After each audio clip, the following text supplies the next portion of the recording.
Furniture నష్టం కొన్ని కోట్లలో ఉండే అవకాశం కనబడుతోంది. సో ఫర్నిచర్ చేరుకొని మంటలు నడిపే ప్రయత్నం చేస్తున్నారు. ఒకసారి నిన్న అక్కడ ఎటువంటి సిచ్యువేషన్ ఉంది, అక్కడ ఎటువంటి ఆందోళనకరమైనటువంటి వాతావరణం నెలకొంది, ఒకసారి విజువల్ చూద్దాం. బిఫోర్ దాట్ మనం చూడండి, జేసీబీలతో క్రేన్ల సహాయంతో కూడా వాటర్ స్ప్రే చేస్తున్నారంటే ఎంతటి అగ్ని ప్రమాదం అర్థం చేసుకోవచ్చు. ఒకసారి నిన్న అర్ధరాత్రి నుంచి మొదలైనటువంటి అగ్ని ప్రమాదానికి సంబంధించి ఆ విజువల్ చూద్దాం.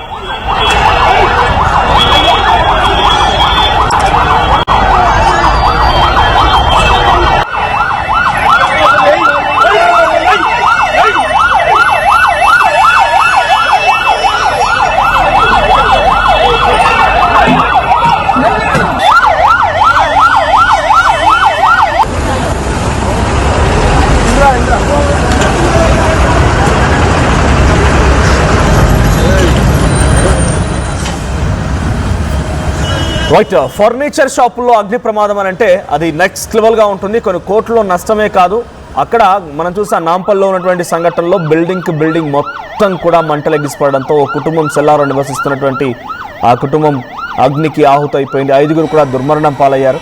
సో ఇప్పుడు ఇక్కడ ఎటువంటి సిచ్యువేషన్ ఉంది, ఎంత ఆస్తి నష్టం వాటింది, మరీ ముఖ్యంగా